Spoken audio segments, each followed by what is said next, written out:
The night air over Park Avenue shimmered with city lights, elegant and sharp as diamonds scattered across the Manhattan skyline. A black Mercedes S-Class purred to a stop beneath the awning of an apartment tower. Inside, Lily Hart, 6 months pregnant, wrapped in a beige coat, pressed her hand gently to her belly. "Just a few steps, baby," she whispered, her voice tired but soft. She gathered her tote bag and reached for her iPhone to message her husband, Adrian Vale. No reply. He was probably still in surgery, as always. The doorman nodded politely when she stepped out. Her heels clicked against the marble curb, and the faint hum of traffic filled the cold night. Then, a sudden metallic clang, like a dropped object, echoed from the shadows. Lily turned, scanning the alley beside the building. A figure in black moved quickly, holding something that glinted under the street lamp. Before she could react, a woman's voice cut through the night. "You shouldn't have come here, Lily." Her breath caught. "Sloan?" A flash of motion, a splash of burning liquid. Pain exploded across her face and neck. She screamed, stumbling backward as fire tore through her skin. The acid hissed against her coat, melting the fabric, eating through the air with a smell so sharp it made her gag. Her iPhone hit the sidewalk, the screen lighting up with a missed call from Adrian. She fell to her knees, clutching her face, the world spinning. "Help. Please." From the other side of the street, a second figure stepped from a silver SUV. A pair of diamond earrings gleamed in the dark. Lily blinked through the agony, her eyes barely focusing. It was Victoria Vale, Adrian's older sister. Her red lips curved in disdain. "Don't fight it," Victoria whispered. "You were never meant for this family." The words struck harder than the acid itself. Lily's mind blurred between pain and disbelief. Her knees scraped against the pavement as she tried to crawl away. The doorman shouted something, running toward her, but the building's security lights flickered, then went dark. Inside the SUV, Sloane's voice trembled. "We shouldn't. She's pregnant." Victoria snapped back. "She's the reason everything's falling apart." She shoved Sloane's arm away. "Finish it." But Sloane froze, her hand shaking. In that split second, Lily's vision caught one small detail, a Mont Blanc pen falling from Victoria's clutch purse, rolling beneath the car's tire. The black lacquer gleamed faintly under the streetlight. She reached toward it instinctively, blood and acid dripping from her fingers. Then, footsteps. Someone running. A delivery driver paused, eyes wide at the sight, then turned to grab his phone. The last thing Lily heard was sirens wailing far away, so distant they felt unreal. She collapsed, her cheek pressed against the freezing concrete, heart hammering. Somewhere behind her, the Mercedes door swung open, the interior light glowing faintly like a small hope refusing to die. In her fading consciousness, she whispered the only name she could remember: Sloane. Darkness swallowed her. When the paramedics arrived, the street was strangely silent. Victoria's SUV was gone. The doorman trembled as he pointed at the empty spot, repeating, "Two women, one poured something." Her face. On the ground, next to Lily's collapsed phone, lay that single Mont Blanc pen. No one noticed the initials AV, engraved faintly on its silver clip. Under the cold Manhattan night, the acid steamed blending into the mist. A secret had just been born. A secret that would burn deeper than any wound. And as Lily was carried away, her unborn child still moving inside her, no one knew this attack would expose a family sin buried for decades. Just 1 month before the attack, Lily Hart believed her life was finally falling into place. The winter sunlight spilled through the wide windows of their apartment, overlooking Central Park, glinting off the silver picture frames and the soft white marble counters. She stood in the kitchen, blending a green smoothie while humming to herself. Her belly had started to show, and the gentle kicks inside made her smile. Adrian Vale, her husband, a brilliant neurosurgeon and heir to the Vale Medical Foundation, leaned against the counter scrolling through his iPad. "You sure you want to keep working at the hospital until 7 months?" he asked, his tone half concern, half pride. Lily laughed softly. "I can't just sit around doing nothing, Adrian. The patients need someone to coordinate their appointments, and it keeps me sane." He reached over, brushing a strand of hair from her face. "You're more than enough, Lily. You know that, right?" For a fleeting moment, everything felt perfect. They had met 2 years earlier at a charity event in Los Angeles when she was working as a medical assistant and he was giving a talk about brain surgery innovations. He had been charming, brilliant, and heartbreakingly humble. Against all odds, the billionaire surgeon fell for a girl from an ordinary background. Their wedding at the River Cafe beneath the Brooklyn Bridge had been simple yet elegant. White roses, soft jazz, and laughter under the skyline. But since moving into the Vale penthouse, Lily had felt the invisible walls of wealth tightening around her. Victoria Vale, Adrian's adoptive sister, never hid her disapproval. "Money changes people, Lily," she once said over champagne at the Ritz-Carlton. "And you, my dear, have nothing to lose, while my brother has everything." It wasn't the words that stung, it was the way Victoria said them, dripping with quiet venom wrapped in sophistication. Lily often brushed it off, telling herself Victoria would eventually warm up. But she didn't. Then came Sloane Kerr, the glamorous event planner hired for the Vale Foundation's annual gala. Sloane was everything Lily wasn't. Confident, connected, effortlessly stylish in black Dior suits and Cartier bangles. She moved through Manhattan's elite circles like she was born for it. At first, Lily admired her. But admiration turned to discomfort when she noticed how Sloane lingered too long beside Adrian during meetings, how her hand rested on his shoulder during photographs. When Lily mentioned it, Adrian laughed it off. "You're overthinking, she's just good at her job." Still, small signs gnawed at Lily. A lipstick stain on Adrian's coffee mug at the office. A text that flashed briefly on his phone, "Can't wait for the Plaza S." Her heart tightened. The night before the gala, she tried to talk to him again. Adrian was sitting on their white leather sofa, reviewing patient charts on his MacBook Pro. "Adrian," she said quietly, "do you still love me?" He looked up, confused. "Of course I do. Why would you even ask that?" "Because lately it feels like I'm invisible," he sighed, rubbing his temple. "You're not invisible? I'm just drowning in work. The gala is crucial for the foundation. Let's talk after it's over, okay?" She nodded, though tears blurred her vision. The next morning, she found a small turquoise box from Tiffany & Co. on the kitchen counter. Inside was a tiny silver charm shaped like a baby's heart. The note read, "For our daughter, A." Her heart melted, believing love could fix everything. That afternoon, as snow dusted Central Park, she wrapped her scarf tighter and smiled at her reflection before leaving for work. She didn't know it yet, but this would be the last ordinary day of her life. And while she whispered to her unborn child, "You're safe," 2 women across Manhattan were already planning the night that would destroy that safety forever. It started with a photograph.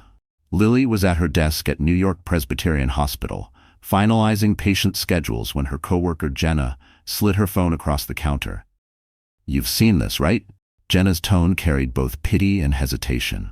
On the screen, under a glossy news headline, was a picture of Adrian Vale standing beside Sloane Kerr at a private charity dinner.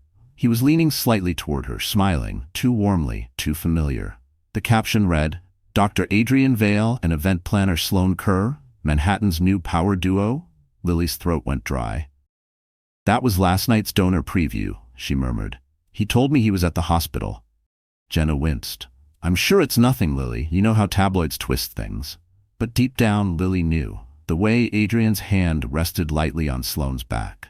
The way Sloane looked up at him like she already owned the room, and him. That night, when Adrian came home, the scent of antiseptic still clinging to his scrubs, Lily asked softly, "How was the donor meeting?" He didn't flinch. "Productive. Exhausting. I barely got out of there." She hesitated. "With Sloane?" He froze for half a second, just enough for her to notice. "Sloane organizes every event for the foundation. You know that. Why are you suddenly suspicious?" "Because people talk," she whispered. He laughed bitterly. "Let them. You think I'd risk my career and our family over some planner?" She wanted to believe him. She really did. But the image of that photograph burned behind her eyes. Days passed. The tension in their penthouse grew heavy, like the thick curtains that never let sunlight fully in. Adrian buried himself in surgeries and meetings. Lily spent her nights sitting on the edge of their bed, scrolling through her phone, trying to convince herself it was all in her head. Then one afternoon, Victoria dropped by unannounced. Dressed in tailored beige and pearls, she looked every inch the queen of the Vale dynasty. "You seem tired, Lily." she said sweetly, taking a seat by the window overlooking Fifth Avenue. You should rest more. The stress isn't good for the baby or the family's image. Lily forced a polite smile. I'm fine, thank you for worrying.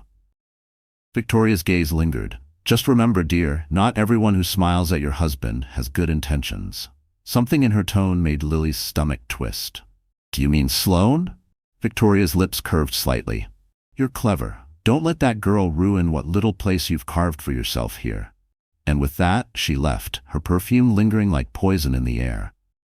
That night, Lily received a text from an unknown number. He'll always choose her. Meet me after the gala if you want proof. Her heart pounded. Who would send that? Was it a threat or a warning? The next morning, she tried to confront Adrian again. He was tying his tie, getting ready for another press interview. Adrian, she said quietly, someone texted me about you and Sloane. He didn't even turn. Ignore it. People target us because we're visible. Don't feed the gossip. But what if? Enough, Lily. His voice cracked the air like a whip. He turned, guilt flashing briefly in his eyes before softening his tone. I'm sorry. I can't deal with drama right now. Please trust me. She nodded slowly, but her heart was breaking. That evening, she sat alone in the nursery, tracing the outline of the crib they'd ordered from Pottery Barn. The lullaby mobile above it spun lazily. On the table beside her lay an unopened envelope, 2 gala passes addressed to Dr. Breslat and Mrs. Vale. Outside, Manhattan glittered like a cruel jewel. And far across the city, Sloane stood in front of a mirror, slipping into a black silk gown, whispering to her reflection, "Tonight, everything changes." The Plaza Hotel shimmered that evening like a palace carved from champagne and glass. Chandeliers glittered above the grand ballroom, and a soft orchestra filled the air with the hum of violins. Manhattan's elite, investors, doctors, politicians, floated through the crowd holding crystal flutes of Dom Perignon. Cameras flashed. Every smile was rehearsed, every compliment rehearsed twice. Lily arrived late, her heart pounding as she stepped out of the car. Her silk navy gown hugged her growing belly gently, and a faint glow of confidence flickered in her chest. Tonight, she told herself, would be about redemption, about standing beside her husband proudly, proving that nothing could shake their bond. But the moment she entered the ballroom, the air changed. Conversations hushed, eyes shifted. She felt it immediately, that subtle, suffocating tension that only comes when everyone knows something you don't. At the center of the room stood Adrian, looking devastatingly handsome in a black tuxedo. And beside him, Sloane Kerr. She laughed, tossing her hair back, her hand resting lightly on his shoulder as she adjusted his bow tie. The cameras loved them. The flashbulbs sparkled like fireworks. For a heartbeat, Lily froze. The laughter, the lights, the whispers, they blurred into a single low hum. Then she smiled, thin and brittle, and walked toward them. Lily, Adrian said, his surprise barely concealed. You look beautiful. Thank you, she replied evenly, her gaze sliding to Sloane. You too, Miss Kerr. I see you've been keeping my husband company. Sloane's eyes flickered, a calculated mix of charm and guilt. Strictly business, Mrs. Vale. The donors demand perfection, and Adrian's quite the perfectionist. Victoria Vale approached then, her champagne flute catching the light. Now, she said with a cold grin. Let's not make a scene. We're all family here. Family. The word tasted like poison. Lily forced a smile and excused herself, heading toward the balcony overlooking Fifth Avenue. The cold winter air bit her skin, grounding her for a moment. Below, the city pulsed with life. Honking taxis, glowing streetlights, people rushing through the night unaware of the storm brewing above them. Behind her, she heard the soft click of heels. Sloane's voice floated out. You don't have to pretend, Lily. Everyone sees what's happening. Lily turned slowly. What exactly am I supposed to see? That he's not yours anymore, Sloane said gently, almost pitying. Adrian deserves someone who understands his world. His world? Lily whispered. You mean his money? Sloane smiled faintly. You think love survives without power? You'll learn. Before Lily could respond, Victoria appeared in the doorway. Ladies, the photographers are asking for Adrian. Sloane, come help him with the press line.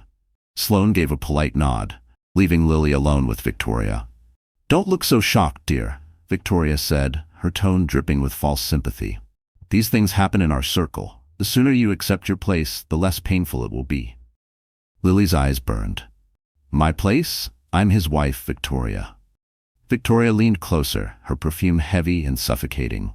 You were a passing mistake. Once this child is born, you'll be written out of the picture. Then she smiled, a smile that didn't reach her eyes, and glided back inside. Lily stood there trembling, gripping the balcony rail.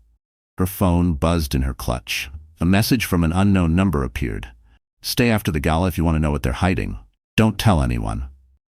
Her breath caught. Who was sending these messages? She slipped the phone away and returned inside. Adrian was laughing at something Sloane said, his hand brushing her arm as cameras clicked again. Lily smiled for the crowd, the perfect wife under golden light, her tears invisible. But as the music swelled and champagne flowed, she didn't notice Victoria signaling the security chief, replacing the penthouse keycard that would decide Lily's fate before midnight. The night outside the plaza had grown colder, the kind of Manhattan chill that sliced through silk and satin like invisible glass. Lily stood near the grand entrance, her breath forming small clouds in the air. The gala was still in full swing inside. Music, laughter, champagne, but she couldn't bear to stay another minute. Her hands trembled as she texted Adrian, I'm heading home. I'll see you later. No reply. The valet brought around the silver Mercedes S-Class, the engine humming softly like a secret. Mrs. Vale, your ride, he said politely, opening the door.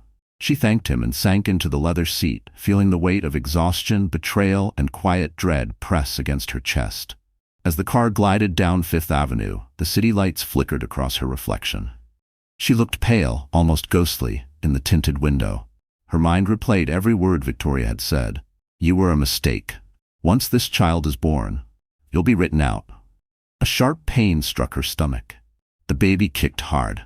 She inhaled deeply and pressed her hand over her belly. It's okay, sweetheart, she whispered. Mommy's okay. When the Mercedes pulled into the underground garage of their Park Avenue residence, something felt wrong. The security lights that usually burned bright were dim, flickering. The air was too quiet.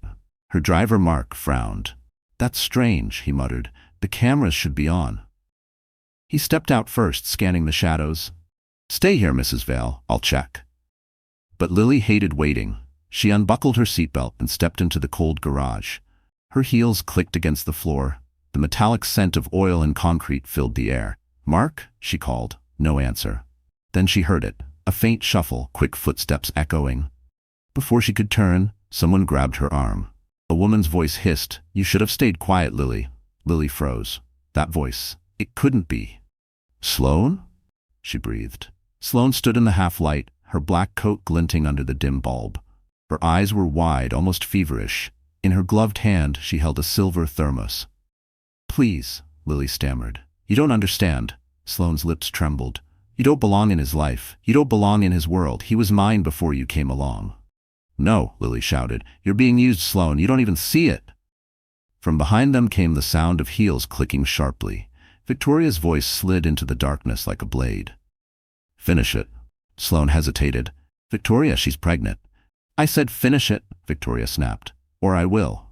Time slowed. Lily's heartbeat thundered in her ears. She stepped backward, her hand on her stomach, fear rising like fire. Then the world exploded. A blinding splash, a burning scream, pain unlike anything human. The liquid hit her face, her neck, her chest, eating through fabric and skin with a hiss. She fell to the ground, writhing, screaming, clawing at herself. Her vision blurred, but she saw Victoria's face, cold, emotionless, framed by the dim garage light. You should have listened, Victoria said quietly. Sloane dropped the thermos, shaking uncontrollably. Oh my God, what did I do? You saved us, Victoria whispered. Now disappear. But as they turned to leave, something rolled across the floor. A Mont Blanc pen, slipping from Victoria's clutch and spinning until it stopped near Lily's outstretched hand. Her trembling fingers reached for it, smearing blood and acid across its black surface. Somewhere above, Mark's voice echoed, horrified. Mrs. Vale, call 911. The garage lights flickered back to life, flooding the scene in harsh white. Lily's world began to fade, the pain consuming everything. She pressed the pen to her chest as if it were a lifeline. Her lips moved, barely forming words. Sloane, you don't know what she's done to you. Then her head fell to the ground, the sound of sirens rising in the distance. And as her consciousness slipped away, one truth burned inside her. This wasn't just betrayal, it was execution, planned to the last second by the woman who called herself family. The world came back in fragments, machines beeping, the hum of fluorescent lights, the faint antiseptic smell that clung to everything. Lily tried to open her eyes, but pain shot through her face like lightning. A scream died in her throat. She could hear voices, urgent, professional. BP dropping. Get me another line. She's 27 weeks pregnant, keep the fluids balanced. A calm, older voice rose above the chaos. I'm Dr. Eleanor Chen. We're going to save both of you. Stay with us, Lily. She wanted to answer, but darkness swallowed her again. When she woke next, the world was quiet. A soft rain tapped against the window. The sterile white room was still, except for the slow beep of her heart monitor. Her face and neck were bandaged, thick layers covering the burns. Her right arm was immobilized in a sling. She could barely move. Then she remembered. The acid, the screams, Victoria's face, Sloane's trembling hands. Her heart raced. The baby, she whispered. A nurse appeared instantly. Easy, Mrs. Vale. You're safe now. The baby's heartbeat is strong. Tears welled in her swollen eyes. Adrian? The nurse hesitated. He's on his way. Moments later, the door opened. Adrian stepped in, looking pale, his surgical scrubs wrinkled, his eyes red from sleeplessness. He stopped at the sight of her, horror flickering across his face. My God, Lily! She turned her head away. Don't, she rasped. Don't look at me like that. He moved closer, kneeling beside the bed. I'm so sorry. I should have been there. I swear I'll find out who did this. Her voice cracked. You already know who. He blinked, confused. What are you talking about? Your sister and that woman, Sloane. They were there. Adrian froze. That's impossible. Victoria would never. She was there, Lee screamed, her voice breaking into sobs. She told Sloane to do it. The monitor spiked. The nurse hurried in, guiding Adrian back. She needs rest, doctor. Please. He nodded weakly and left the room, his face pale as paper. Hours passed. Rain turned into night. In the dim light, a woman entered quietly. Dr. Eleanor Chen, her dark eyes calm and steady. She checked Lily's vitals, then sat beside her. You're very lucky, she said softly. The acid missed your eyes by inches. We saved most of the skin on your face, though you'll need several grafts, Lily whispered. Will I ever look the same? Dr. Chen hesitated. Scars fade, but they never disappear. Healing isn't just about skin, it's about strength. She paused. You said someone named Victoria was there? Lily nodded weakly. Dr. Chen made a note on her clipboard. A detective will come by tomorrow. You'll need to give a statement. The next morning, Detective Maya Brooks entered, a tall woman in a dark trench coat, eyes sharp but kind. She laid a small evidence bag on the table. Inside was the Mont Blanc pen, black lacquer scratched and stained. This was found near your car, Maya said. Does it look familiar? Lily stared at it, trembling. That's Victoria's. She always carried it. Maya nodded slowly. We're checking prints, but I need you to be honest. Did you see her throw the acid? I heard her voice, Lily whispered. She told Sloane to finish it. Maya's brow furrowed. Sloane Kerr, the event planner? Lily nodded again. The detective closed her notebook. We'll find them, I promise. After Maya left, Lily lay in silence, staring at the ceiling. Her face throbbed with pain, her mind replaying every second of that night. Outside, the city moved on. People laughing, cars honking, life continuing as if nothing had happened. But for Lily, time had stopped. She turned her head toward the window, tears sliding down her cheeks beneath the bandages. And as thunder rolled over Manhattan, she whispered to herself, They think I'm broken. But they don't know. I'm still alive. 3 days later, the city moved on as if nothing had happened.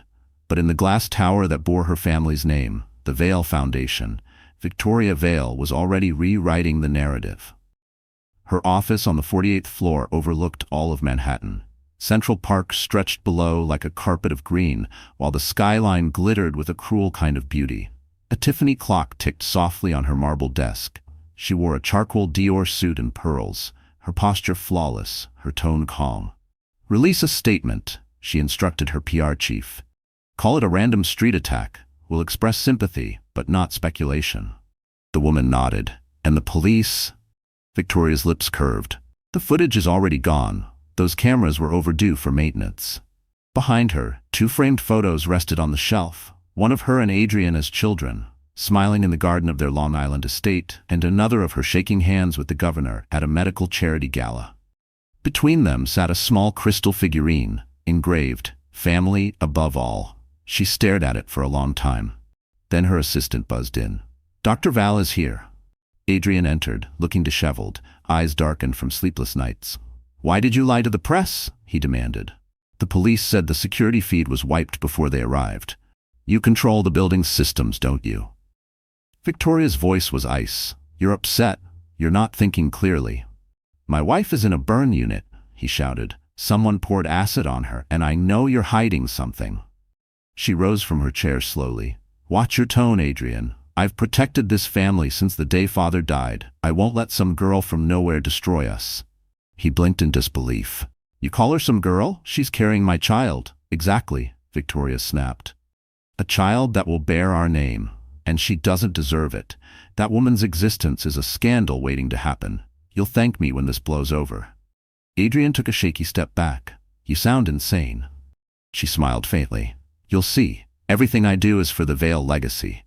As he stormed out, Victoria picked up her Cartier pen and scribbled a note on her legal pad. "Contain the fallout. Silence the driver."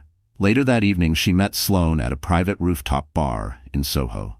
The city stretched beneath them, glowing and endless. Sloane looked pale, her eyes rimmed with sleepless guilt. "I can't live with this, Victoria," Sloane whispered. She was screaming. "I didn't mean to." Victoria's expression never wavered.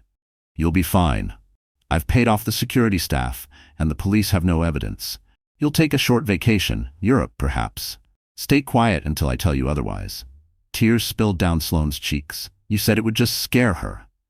"Scare her, end her. Same result," Victoria said coldly. "Now stop crying. You wanted a place in this world? This is the price." Sloane stood trembling.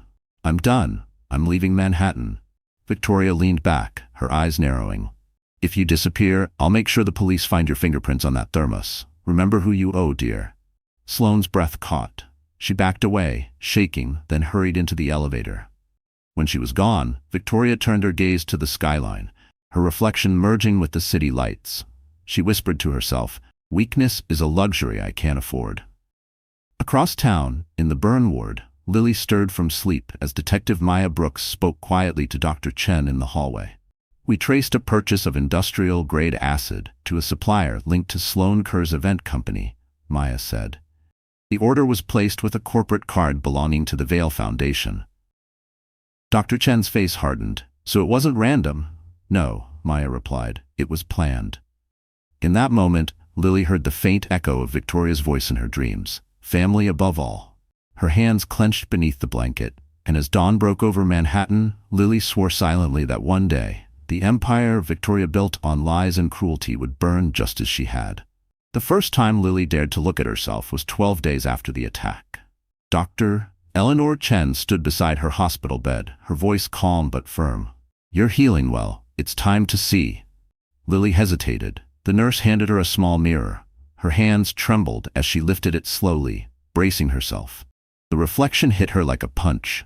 Her once smooth skin was mottled, pink and raw. The left side of her cheek bore a long, shiny scar. Her lip had twisted slightly from the graft. The woman staring back looked older, harder, someone who had seen death and come back carrying the proof. Lily dropped the mirror onto the bed. "That's not me," she whispered. "That can't be me." Dr. Chen's tone softened. "It's you, Lily. Different, yes, but still here.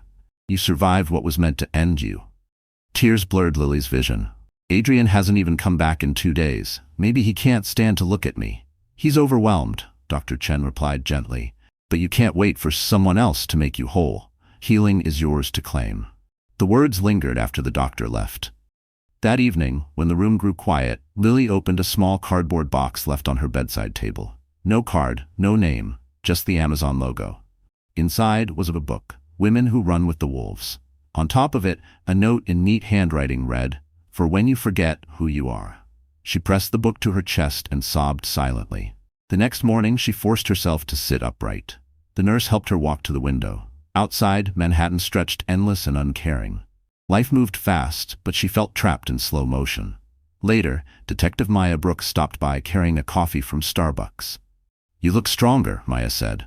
"Stronger doesn't mean fine," Lily murmured. Maya nodded. "I need to ask again, are you certain you heard Victoria's voice?" Yes, Lily said firmly this time. I'd recognize it anywhere. She told Sloane to finish it. Maya pulled out her tablet, showing a blurred photo from the security feed. We recovered partial footage from a nearby traffic cam. It shows two women near your car around the time of the attack. The plates on the SUV match a vehicle registered to Victoria's Foundation. Lily stared at the screen, her pulse quickening. So it's real. She did this. Maya nodded. We're building a case, but people like Victoria don't fall easily. She's got money, influence, and half the city on her payroll. Still, she slipped once. She'll slip again. After the detective left, Lily opened her book. One line stood out. The woman who returns from the fire will never be the same, but she will be wiser, stronger, and dangerous. That night, she took her first step toward reclaiming herself. She asked the nurse for a small hand mirror and began practicing how to smile again. It wasn't pretty, but it was brave. 2 days later, Adrian finally came back. His eyes were hollow. He sat by her bed, silent. "Why didn't you come?" she asked quietly. "I didn't know what to say," he admitted. "Every time I close my eyes, I see you, like that." She turned away. "Do you believe me now, about Victoria?" He hesitated. "I don't know what to believe. Victoria raised me, Lily. She saved our family after our parents died." Her voice broke. "She tried to kill your child." Adrian's jaw tightened. "I'll find out the truth, I swear." After he left, Lily stared into the darkness. Her fingers brushed the scar along her cheek. For the first time, she didn't see disfigurement. She saw a reminder. Proof she'd survived what others couldn't. And as dawn crept through the window, she whispered to herself, "This scar isn't my shame. It's my weapon." It was a gray Tuesday morning when Samuel Reed first walked into Lily Hart's hospital room. He was in his early 40s, tall, with tired eyes that had seen too many injustices, but still burned with purpose. He carried a leather briefcase and a quiet confidence that filled the sterile room. "I'm Samuel Reed," he said, setting his coat over a chair. "Detective Brooks asked me to take your case. I specialize in civil rights and assault litigation, especially when the rich think they can buy silence." Lily studied him carefully. "And what if they already have?" Samuel gave a faint smile. "Then we'll take back what's ours. But I'll need everything, every name, every detail, no matter how painful." She nodded slowly. "Victoria Vale and Sloane Kerr. They planned it." "I know they did." He opened his notebook. "Do you have proof?" "Not yet," Lily admitted, "but Detective Brooks found that Mont Blanc pen. It's Victoria's. I saw it fall that night." Samuel tapped his pen thoughtfully. "Then that's where we start." The next few days became a blur of depositions and phone calls. Samuel worked with Maya, combing through hospital records, corporate filings, and event invoices. Every lead pointed back to one place, the Vale Foundation. In his office overlooking Madison Avenue, Samuel spread out the evidence across a mahogany table. The acid used on Lily was ordered through an event vendor tied to Sloane's company, he told Maya over the phone. But the purchase order was paid from a Vale Foundation account. "Victoria must have used her corporate credit line," Maya replied. "If we can prove that, we can tie her directly to the attack." Meanwhile, back at the hospital, Lily practiced walking again. The grafts on her leg made each step ache, but she forced herself forward, gripping the metal rail. The nurses whispered in admiration. She ignored them, focusing only on the rhythmic sound of her heartbeat and the faint kick of her baby. When Samuel visited that afternoon, he found her standing at the window, staring out at the Manhattan skyline. "You look stronger," he said. "Pain teaches endurance." Lily replied quietly. He nodded. "We're preparing a petition for a restraining order against both Victoria and Sloane. Once it's approved, they can't come near you. After that, we'll go public." Her stomach twisted. Public? Yes, these people thrive in the dark. The moment their crimes see daylight, their power starts to crumble. That evening, Adrian appeared unexpectedly. His eyes flickered between Samuel and Lily. "What's going on here?" "Mr. Vale," Samuel said calmly, "I'm your wife's attorney. We're pursuing justice for her assault." Adrian's jaw tightened. "You're turning this into a media circus." Lily's voice was steady. "No, Adrian, I'm turning this into accountability." He glared at Samuel. "You don't understand what Victoria is capable of." "Oh, I understand perfectly," Samuel said. "That's why I'm here." Adrian hesitated, then sighed. "She told me she was helping the police, that she donated money for your treatment." Lily's laugh was hollow. She paid to keep her name clean. The conversation ended in silence. Adrian left, conflicted and pale. That night, Samuel received an email from an anonymous sender. Attached was a copy of a purchase invoice, 20 liters of industrial acid, signed by an assistant from Sloane's company, but the authorizing signature read Victoria Vale. He printed it and called Maya immediately. "We've got her. The paper trail's clear." Maya's voice crackled through the line. "Then we move." Quietly. At dawn, Samuel returned to Lily's room. She was awake, sitting upright, the book Women Who Run with the Wolves open on her lap. He laid the document before her. "This is your justice beginning." She stared at it, tears in her eyes. "It's not just justice," she whispered. "It's survival." And as the first sunlight touched her scarred face, Lily made a vow. No matter how powerful Victoria was, she would not win. Not this time. The sound of rain tapping against the hospital window was steady, almost hypnotic. Lily sat up in bed, staring blankly at the city skyline. She hadn't slept. The world outside seemed calm, almost beautiful, but inside her chest there was only fire. Adrian stood at the foot of her bed, still in his gray coat from the hospital. He hadn't shaved in days. His eyes were red, his posture heavy with guilt. "I got your lawyer's report," he said quietly.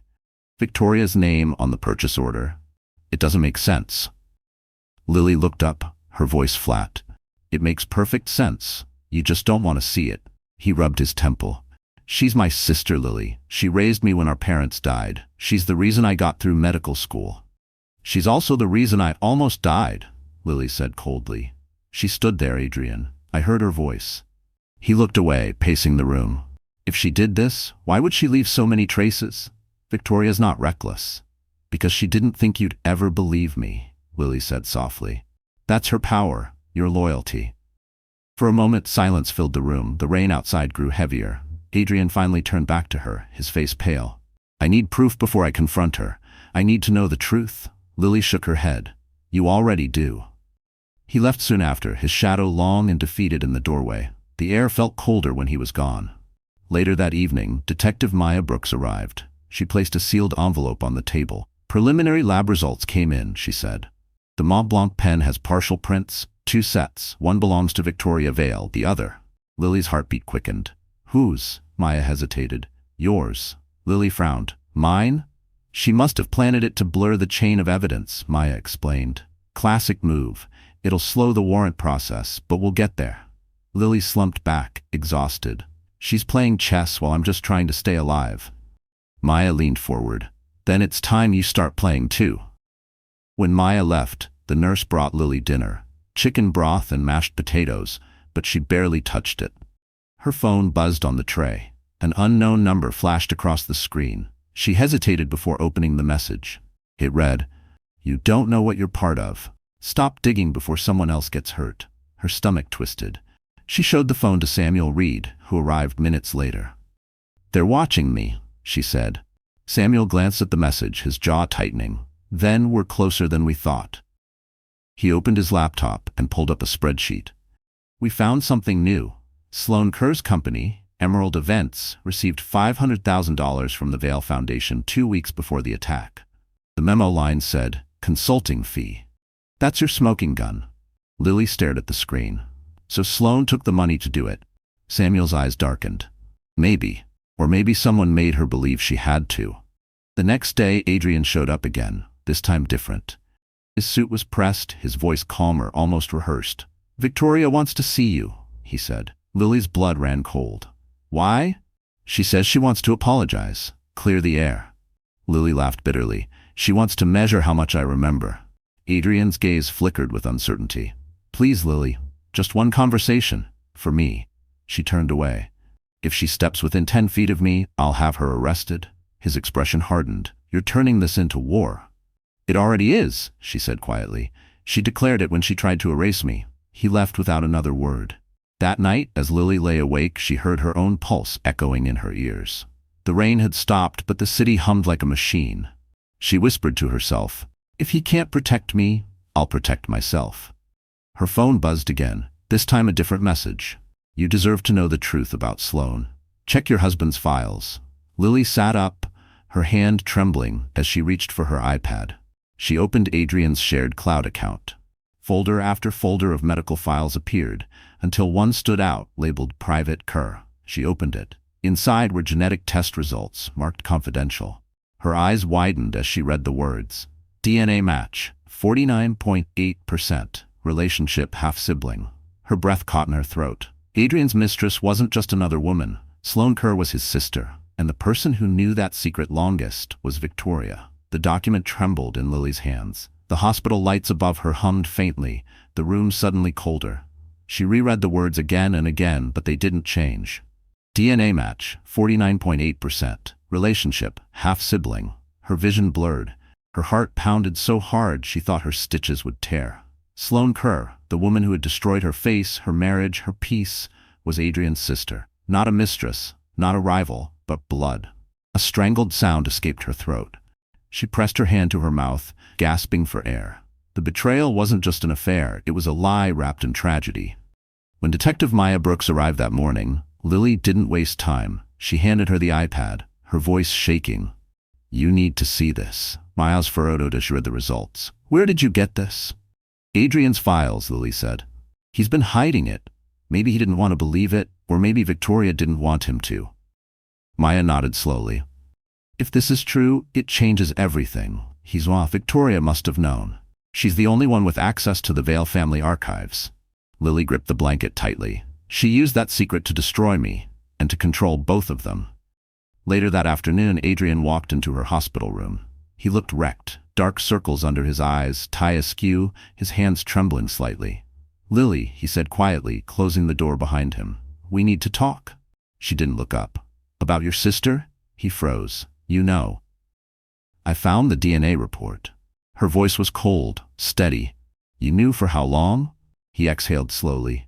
"A few weeks. I didn't want to believe it. When I met Sloane, she said she'd been adopted. I felt drawn to her, like I'd known her all my life. I thought it was chemistry. It was blood." Lily's stomach turned. "You could have stopped all this if you'd told me." "I was trying to protect her," Adrian said, his voice breaking. "She didn't know. None of us did until Victoria told me after the attack." Lily's head snapped up. "Victoria told you after?" He nodded, guilt washing over his face. "She said Sloane was my sister. She said she kept it quiet to avoid a scandal." Lily's voice shook with fury. "She used that secret to manipulate everyone. You, Sloane, me. She turned your guilt into her weapon." Adrian dropped his gaze. "I'm sorry, Lily. I didn't know how deep her control went." "You still defended her," she cried. "You let her twist this family into a lie." He said nothing. Silence filled the space between them, heavy and final. That evening, Adrian went straight to Victoria's penthouse. She was sitting by the fireplace, sipping red wine from a crystal glass, her posture flawless. "You lied to me," he said quietly. Victoria looked up, unbothered. "I protected you." "You protected yourself," he snapped.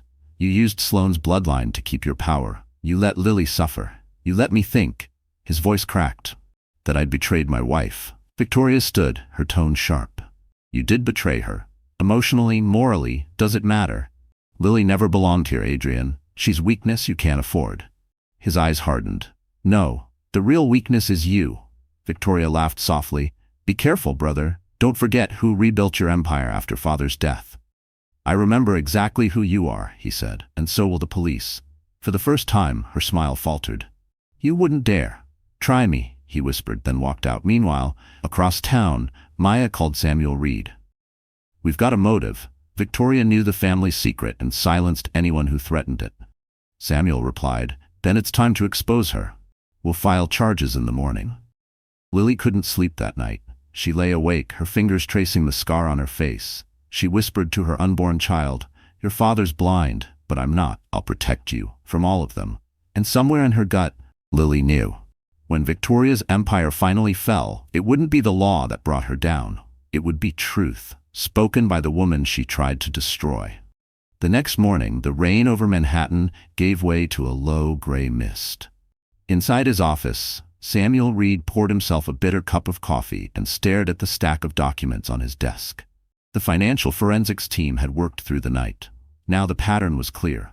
Victoria Vale hadn't just funded a crime, she'd built a system to hide it.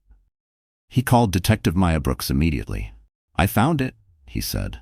"A shell company called Silverline Logistics.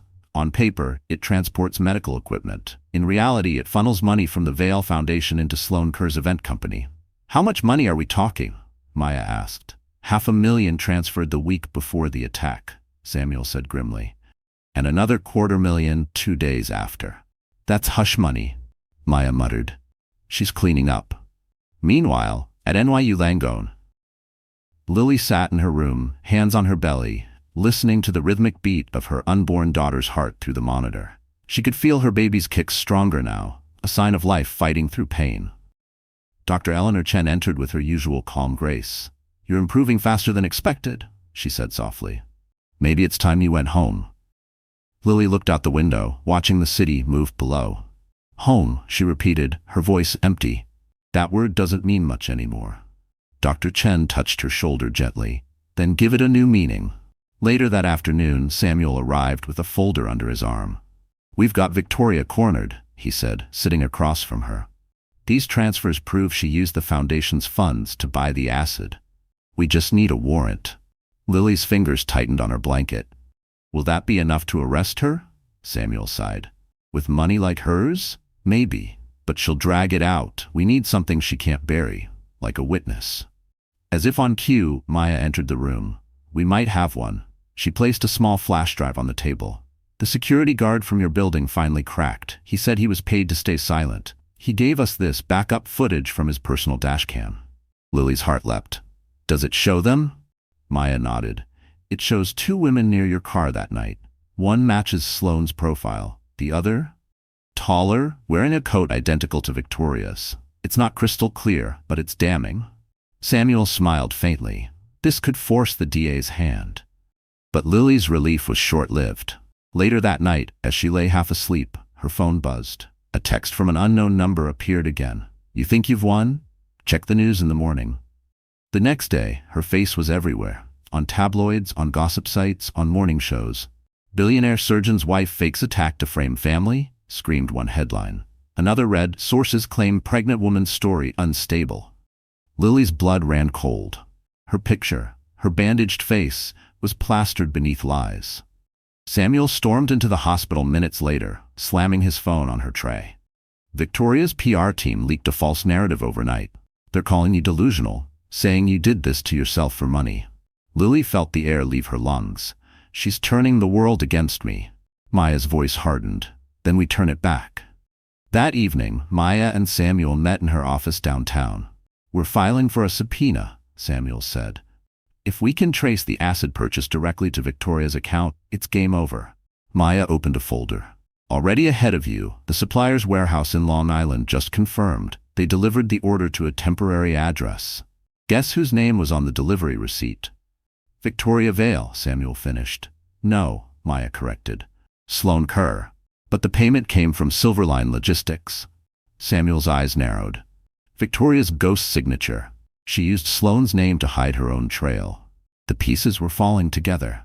Meanwhile, across the city, in a penthouse filled with glass and gold, Victoria stared at her reflection in the mirror, wine glass in hand.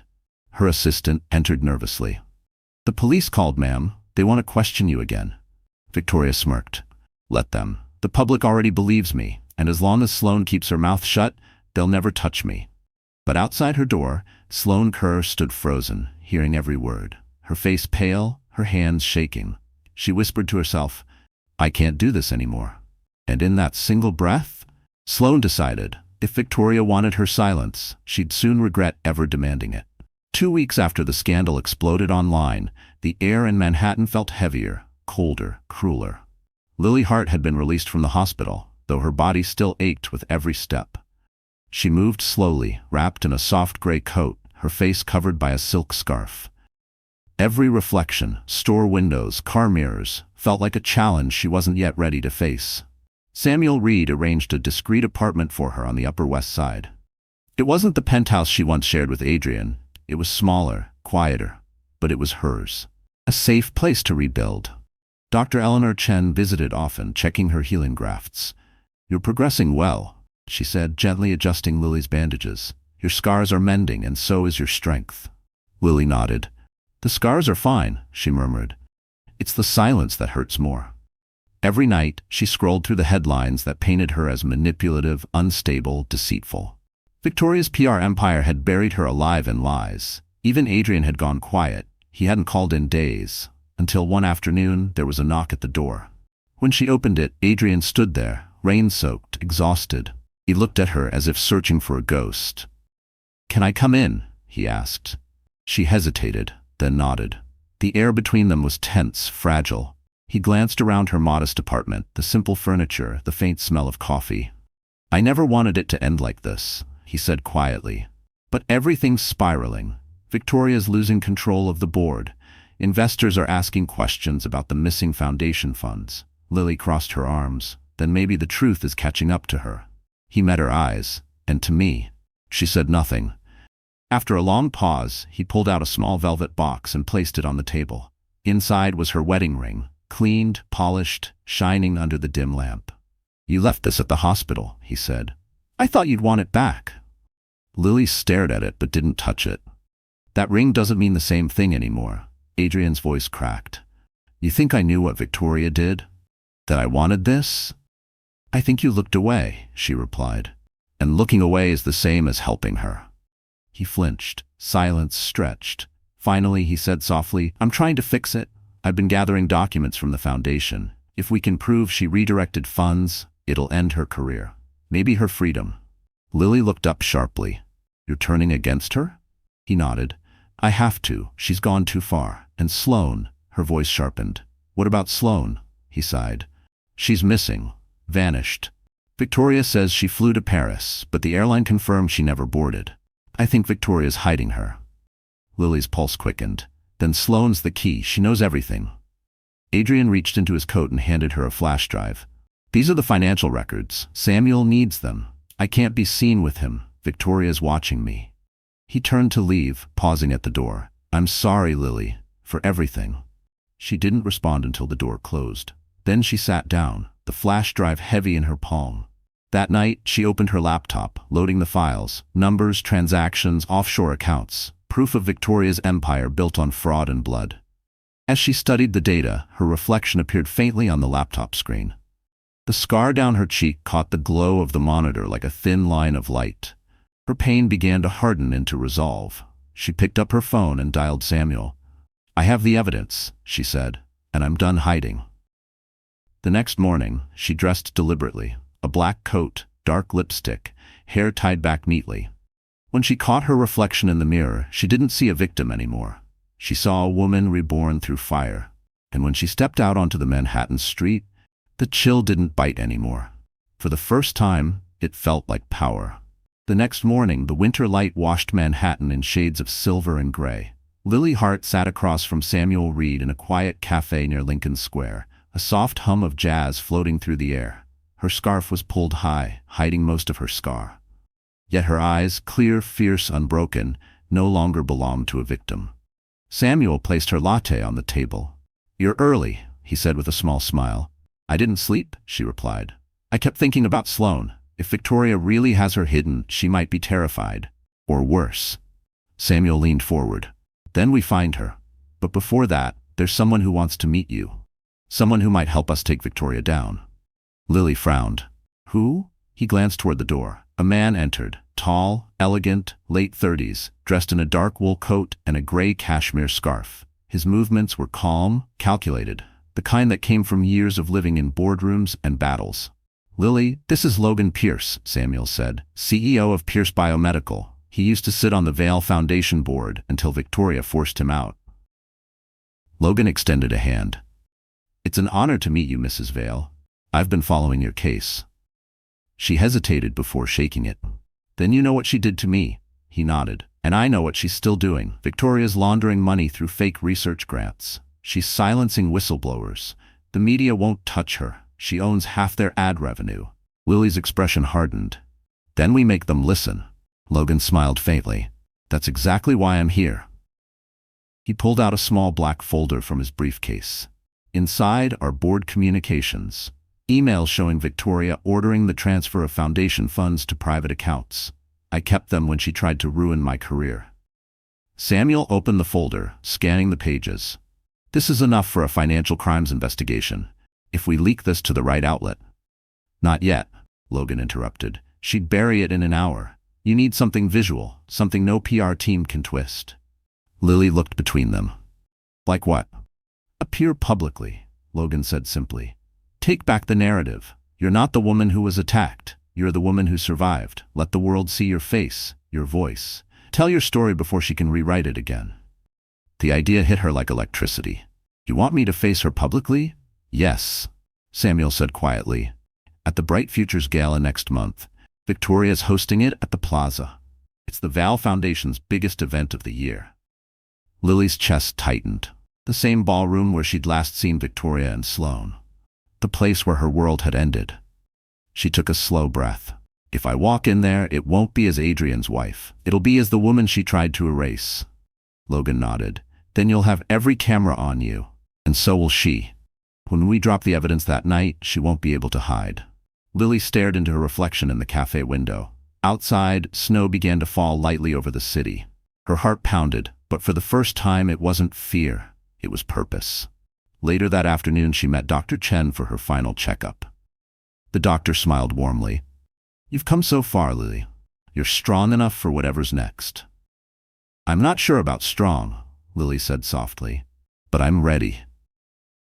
That evening, in her apartment, she opened her closet and pulled out a simple black dress, the same one she'd worn to the gala the night of the attack. She ran her fingers over the fabric, feeling the faint scar beneath her sleeve. Her phone buzzed, a text from an unknown number again.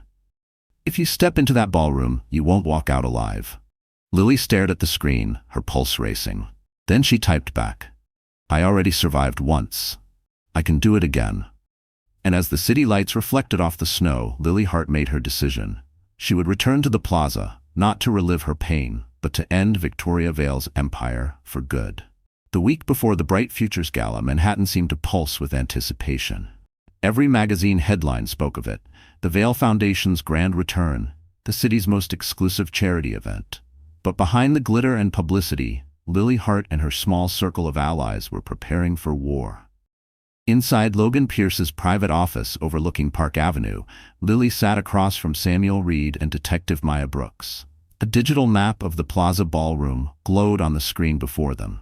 Every exit, every camera, every corner of the hall was marked in red. Samuel tapped the screen.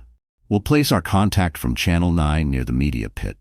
The moment Lily steps on stage, the footage goes live. If Victoria tries to control the story, it'll already be out. Maya added, my team will secure the main exits. If Victoria panics or tries to flee, she won't make it 10 feet. Lily nodded, her hands clasped tightly in her lap. And Sloane? Maya's expression darkened. Still no trace, but someone's been trying to access her email accounts. Could be Victoria, or Sloane herself if she's alive. Lily looked down at the faint scar on her hand. She's alive, she whispered. Victoria wouldn't risk killing her. Not yet. Logan entered then, carrying a folder thick with papers.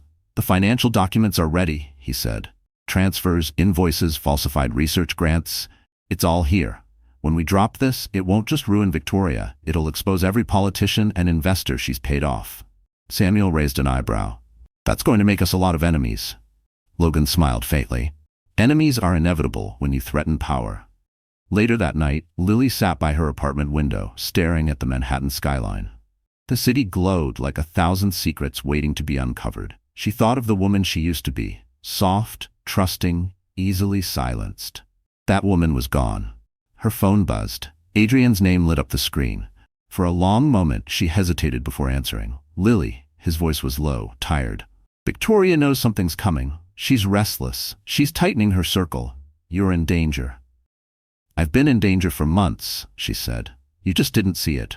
Please, he said, his voice breaking, don't go to the gala. Let me handle her. You can't handle her, Lily replied quietly. You've spent your life protecting her lies. It's time someone stops them. He was silent for a long moment. Then softly, she's not the only one with secrets. Be careful. The call ended. The next day, as she prepared her statement for the press, Lily received an anonymous envelope slipped under her door. Inside was a flash drive and a single note written in rushed handwriting. She's not who you think she is. Watch this before you speak. Her hands trembled as she plugged the drive into her laptop. A grainy video appeared. Sloane Kerr, sitting in a dark room, her makeup smeared, eyes red from crying. "If you're watching this," Sloane said shakily, "it means Victoria found me.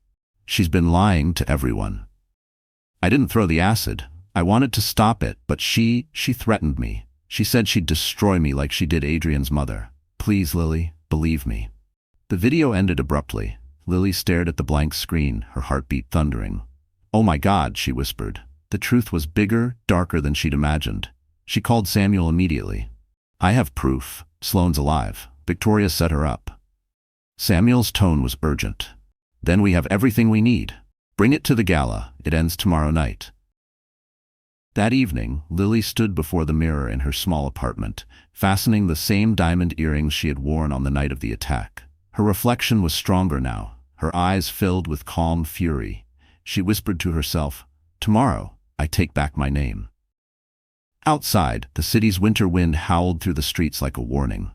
And as midnight struck, Victoria Vale stood at the top floor of her penthouse, staring at her own reflection, unaware that her empire was about to collapse, live, in front of the entire world. The Bright Futures Gala had arrived. The Plaza Hotel glimmered beneath a winter moon, its marble steps lined with black Mercedes, photographers and flashing lights. Inside, champagne flowed like gold, laughter echoed off chandeliers, and beneath the beauty, danger coiled quietly, waiting. Victoria Vale stood at the top of the grand staircase, a queen in emerald satin. Every detail of the evening was curated to perfection. Her foundation banners draped elegantly across the hall, each embossed with her initials, VV. She raised her glass, smiling for cameras, but her eyes flicked constantly toward the entrance. She was expecting someone, and dreading it. Across town, in a quiet hotel suite overlooking Central Park, Lily Hart adjusted the collar of her black evening gown. The silk shimmered under the dim light, hugging her frame, hiding the faint scars beneath. Dr. Chen fastened a delicate pearl pendant around her neck, whispering, "You don't owe them your pain, you owe them your truth." Lily met her gaze in the mirror. "I'm not going there as a victim," she said. "I'm going as a witness." Samuel Reed and Logan Pierce waited near the door, reviewing the plan one last time. "The press will be watching," Samuel reminded her. "Once you start speaking, there's no turning back." "I don't want to," Lily replied. "Not after what she's done." Logan handed her a small Tiffany blue envelope. "Inside is the statement you'll read if things go wrong, but something tells me you won't need it." Lily took a deep breath, grabbed her clutch, and nodded. They arrived at the plaza just before 8. Cameras flashed instantly, catching her first public appearance since the attack. The whispers were immediate. "She's here. That's her, the wife who survived." Inside the ballroom, the atmosphere shifted. Conversations paused, heads turned. Victoria's practiced smile faltered for a fraction of a second before she composed herself. She descended the staircase slowly, each click of her heel echoing like a countdown. "Lily," she said smoothly, her voice silk over steel, "you look alive." Lily's lips curved faintly. "Surprised?" "Not at all," Victoria said. "You always did have a flair for drama, but showing up here tonight wasn't wise." Lily leaned closer. "You should have thought of that before you poured acid on a pregnant woman." Victoria's expression hardened, but her voice remained calm. "Be careful with your accusations. There are cameras everywhere. Defamation doesn't look good on you." Samuel and Logan approached, standing firmly behind Lily. "Actually," that Samuel said, "we're counting on the cameras." Victoria's eyes flickered with something close to panic. "What have you done?" Logan smiled coolly. "Just giving the city a show." At that moment, the orchestra music faded. The MC stepped up to the microphone. "Ladies and gentlemen, please welcome our foundation chairwoman, Ms. Victoria Vale." Polite applause filled the room as Victoria glided to the stage. But as she began her speech, the LED screen behind her flickered. The Vale Foundation logo vanished, replaced by a paused video frame. Gasps rippled through the crowd. Then, the image came to life. Sloane Kerr appeared on the massive screen, tired, trembling, eyes red. Her recorded voice filled the hall. "If you're watching this, it means Victoria found me. She lied to everyone. She made me help her.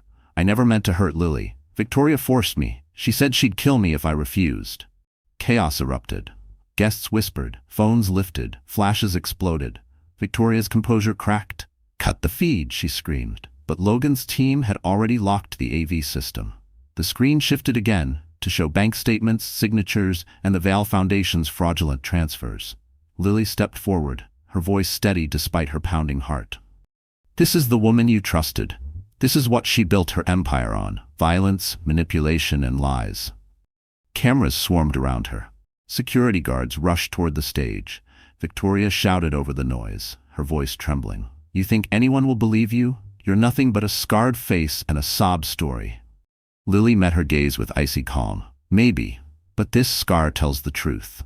Yours never will." The crowd erupted, half in shock, half in applause. The police, led by Detective Maya Brooks, entered from the side doors, badges flashing. And as Victoria Vail's empire began to crumble under the chandeliers of the plaza, Lily Hart stood tall for the first time, not as a survivor of fire, but as the spark that started a reckoning. The news broke like a thunderclap across New York City. By sunrise, every major network replayed the footage from the gala. The trembling confession of Sloane Kerr, the fraudulent documents, the confrontation under the plaza's chandeliers. The name Victoria Vail was everywhere, but this time not in admiration. It was in disgrace. The next morning, Lily Hart sat outside the New York County Courthouse, the winter air sharp against her skin. Her scarf fluttered in the wind, revealing the faint pink scar that had become a symbol. Cameramen swarmed behind the barricades, reporters shouting questions she ignored. Samuel Reed stood beside her, calm as always. "You ready for this?" he asked quietly. Lily exhaled. "I've been ready since the night she tried to kill me." Inside the courtroom, the air was heavy with tension. On one side sat Victoria Vail, immaculate even in crisis, wearing a gray suit, her expression carved from stone. Behind her, a wall of lawyers in dark suits murmured strategy. Adrian sat several rows back, his face pale, eyes haunted. He hadn't spoken to Victoria since the gala. Across the aisle sat Lily, her posture straight, her gaze steady. Samuel arranged his papers while Detective Maya Brooks leaned against the back wall, her presence a silent reminder that the law was on Lily's side now. When the judge entered, the room fell into silence. "Case 4589, Hart versus Vail Foundation," the clerk announced. Samuel stood first. "Your Honor, the plaintiff, Mrs. Lily Hart, brings forth evidence of conspiracy, attempted murder, and financial fraud orchestrated by the defendant, Victoria Vail." Victoria's lead attorney, a tall man with a British accent, rose smoothly. "My client is a respected philanthropist. These accusations stem from an emotionally unstable woman seeking revenge and money." Lily's jaw tightened, but she didn't flinch. Samuel approached the witness stand. "Mrs. Hart, please tell the court what happened the night of February 18th. Lily's voice trembled at first, but grew stronger with each word. She described the attack, the smell of acid, the screams, the voices. "I heard her say, 'Finish it, I'll never forget it.'" Victoria's attorney objected, calling it hearsay, but the judge allowed her testimony. Then Samuel presented the video of Sloane Kerr. The courtroom went silent as her tear-streaked face filled the monitor. "She lied to everyone," Sloane's recorded voice said. "She threatened me. She said she'd ruin me, like she ruined Adrian's mother." The judge leaned forward. "Adrian's mother?" Samuel nodded. "Yes, Your Honor. The prosecution will show evidence that Victoria Vail covered up the death of their mother years ago, declared a suicide, though records indicate otherwise." A ripple of shock ran through the room. Victoria's mask cracked for the first time. "That's irrelevant," she snapped. "You can't prove." "Actually," Samuel said calmly, holding up a document, "we can. Your late father's estate report lists an unaccounted insurance payout of $5 million paid to you 2 weeks after her death." The courtroom erupted in murmurs. Adrian buried his face in his hands. The judge banged his gavel. "Order," Samuel continued. "We have verified bank records showing those same funds seeded the Vail Foundation's first account. Mrs. Vail built her empire on blood money." Victoria's composure shattered. "You think you can destroy me with paperwork?" she hissed. "I am this city." Lily stood slowly, her voice quiet but cutting through the noise. "You were this city, but people like you only shine until someone finally turns on the light." The gallery gasped. Cameras clicked. The judge called a recess, but the damage was done. Victoria's empire had begun to crumble in real time. Outside the courthouse, reporters surged forward. Lily shielded her eyes from the flashes. "How does it feel to face her?" one shouted. Lily stopped, meeting the cameras squarely. It feels like breathing again. That night, news anchors across America replayed her words, calling her the woman who brought down a dynasty. But as Lily sat alone in her apartment, staring at the city lights, she felt no triumph, only quiet exhaustion. Justice was coming, but it carried a weight. Then her phone buzzed. An unknown number again. One line appeared on the screen. It's not over. She still has friends in the dark. Lily's blood ran cold. She whispered to herself, "Then I'll keep the light on." And somewhere downtown, behind prison glass, Victoria Vale smiled. A smile that promised the final act was still to come. The night before the verdict, Manhattan was drenched in rain. Thunder rolled across the skyline like distant cannon fire, shaking the windows of the courthouse where the city's most powerful woman was finally cornered. In the burnished reflection of a high-rise window, Lily Hart stood watching the storm, her hand resting on the gentle curve of her stomach. Her baby was due in a few weeks. Every heartbeat inside her felt like a reminder. She had survived to bring life where someone else had tried to destroy it. Samuel Reed paced behind her, tie loosened, exhaustion written across his face. "Tomorrow's it," he said. "The jury's seen the fraud, the threats, the video, but her lawyers are ruthless. They'll paint her as mentally unstable, grief, pressure, trauma." Lily turned from the window. "Then I'll show them what real trauma looks like." At that same moment, in a cell beneath the Manhattan detention complex, Victoria Vale sat at a metal table, staring at the rain streaking the narrow window. She looked calm, too calm. Her lawyer spoke softly from the other side of the glass. "The jury's leaning against us. If you want to negotiate a deal," she interrupted sharply. "I don't beg." Her reflection smirked back at her. "They think they can erase me with courtroom drama? Please. I built their empires. I know where every secret is buried." The lawyer hesitated. "Victoria, there's something else. Sloane Kurz agreed to testify in person tomorrow. She's being flown in under protection." Victoria's nails dug into the metal table. "So the girl finally found her voice," she whispered. "Let's see if she lives long enough to use it." Back at Lily's apartment, Detective Maya Brooks sat on the couch, reviewing the security plan. "You'll have protection during transport," she said. "Logan Pierce is donating a convoy from his firm's private security. We're not taking chances." Lily nodded, sipping tea that had gone cold. "Do you think she'll ever admit it, even at the end?" Maya's eyes softened. "People like Victoria don't admit. They collapse. The trick is making sure they don't drag you down with them." The next morning, the courthouse steps were packed. News vans lined the block, their bright lights cutting through the gray drizzle. Inside, the tension was suffocating. Victoria was escorted in, perfectly dressed as always, wrists in silver cuffs that looked almost like jewelry. She glanced at Lily as she passed, her lips curling in mock sympathy. "You should thank me," she whispered. "You'd still be invisible without me." Lily met her eyes. "I'll thank you when you're behind bars." The trial resumed. The prosecution called its final witness, Sloane Kerr. Gasps rippled through the courtroom as she entered, thinner, frailer, her hands shaking. She avoided Lily's eyes but nodded slightly, an apology unsaid. Under oath, her voice trembled. "Victoria told me Lily was ruining Adrian's life. She said we'd scare her, teach her a lesson. But when I saw what she planned, I tried to back out. That's when she threatened me." The defense attorney sneered. "You expect us to believe this sob story?" Sloane straightened. "Believe what you want. I live with her voice in my head every night." Samuel stood next. "One last question, Miss Kerr. Why come forward now?" Sloane's eyes filled with tears. "Because she told me once that truth doesn't matter in her world. I want to prove her wrong." Silence fell. The judge nodded, motioning for the recess before the verdict. As the jury left, Victoria turned to Lily, her voice low and venomous.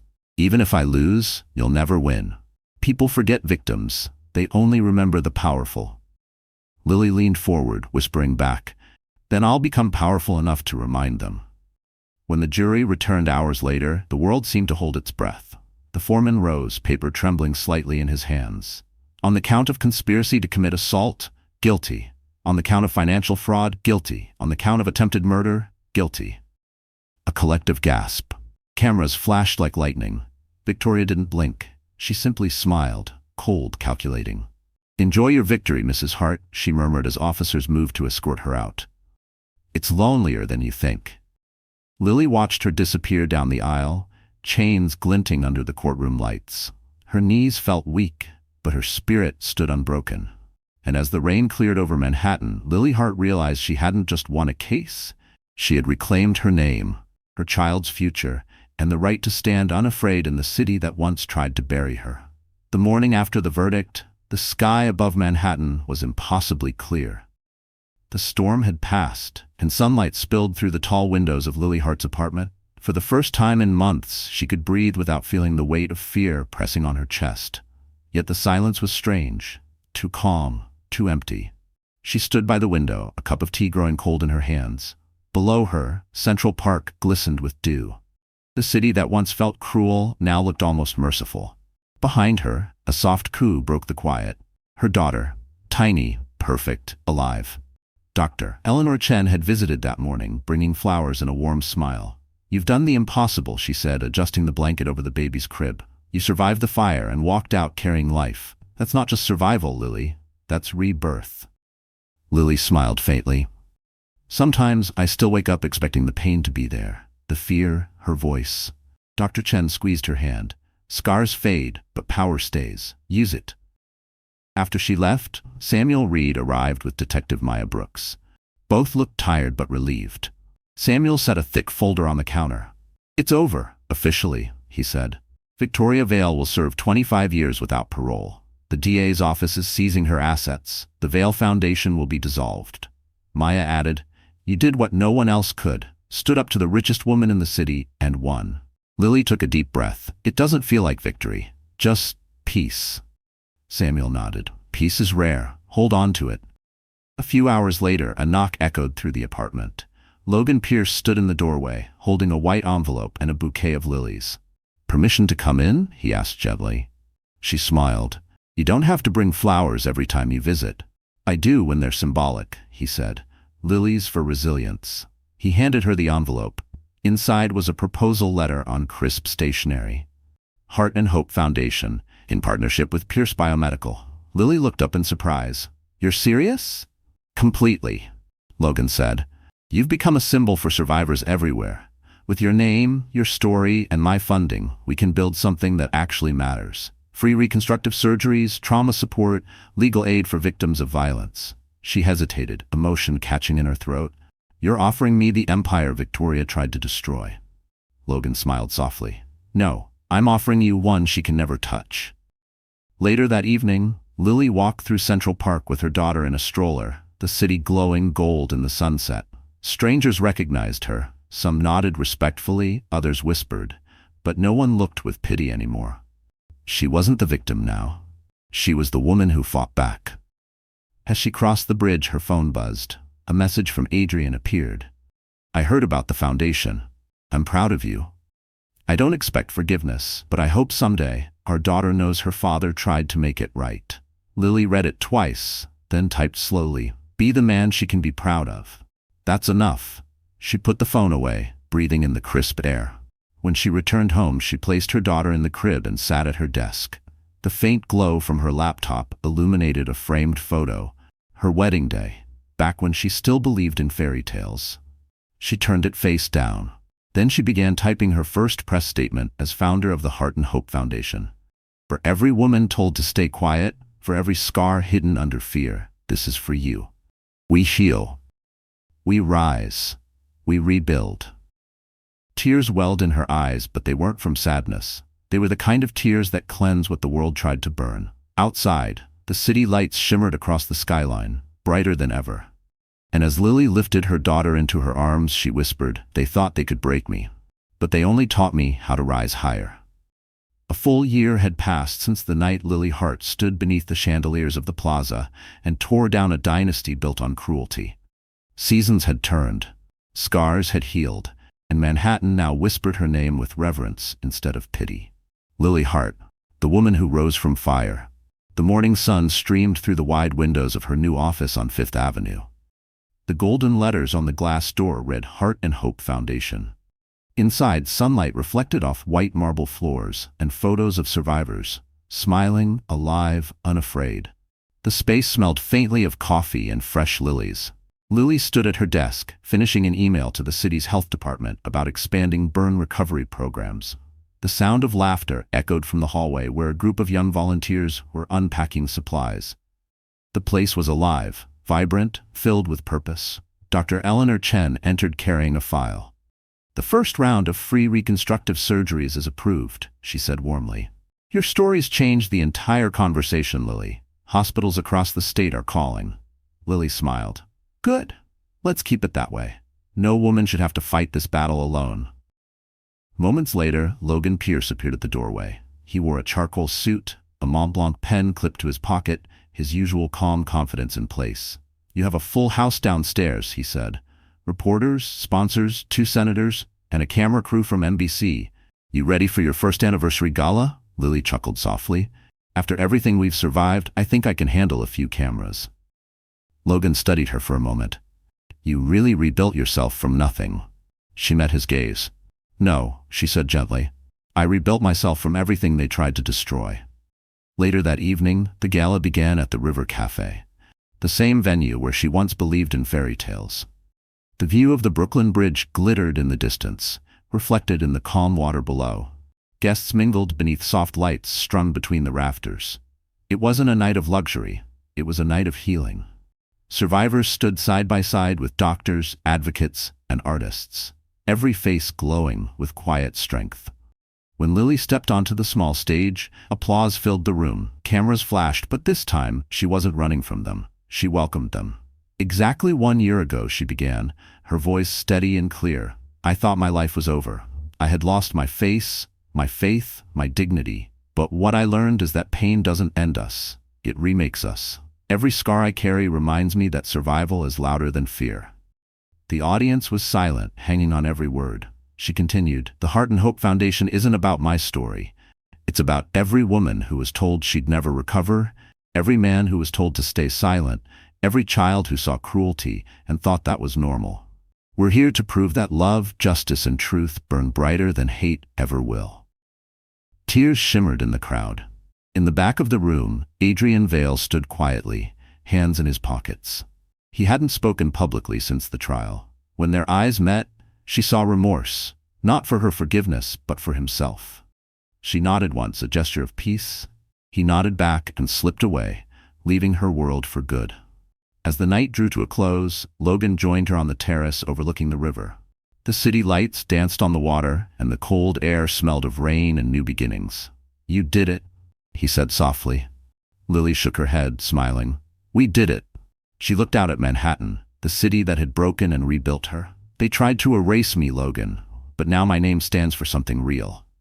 He raised his glass. "To the woman who turned pain into power." She clinked her glass against his. "To every woman who will do the same." Below them, the skyline blazed like fire, warm, alive, unstoppable. And as the final note of the evening's music faded into the hum of the city, Lily Hart knew her story was no longer one of revenge. It was one of rebirth, and the fire that once burned her now lit the way for others to rise. So that's how the story ends. Or maybe, how it truly begins. My wonderful friends, if you're still here right now, I know something in Lily's journey touched your heart in a way that words can't fully explain. Maybe it's because deep down, we've all carried our own scars, some on our skin, and some we hide behind our smiles. But as the Stoic philosopher Marcus Aurelius once said, what stands in the way becomes the way. The pain we survive isn't there to destroy us, it's there to forge us into who we're meant to be. Lily's story reminds us that no matter how dark the fire, there's always a light waiting on the other side. Healing doesn't mean going back to who you were. It means becoming someone stronger, wiser, and more alive. So if this story stirred something in you, if you felt her courage, her pain, her rebirth, don't keep it to yourself. Hit that like button, share this story with someone who needs a reminder that they too can rise. And don't forget to subscribe. Because here, every story isn't just told, it's lived. And maybe, just maybe, yours is the next one will help heal.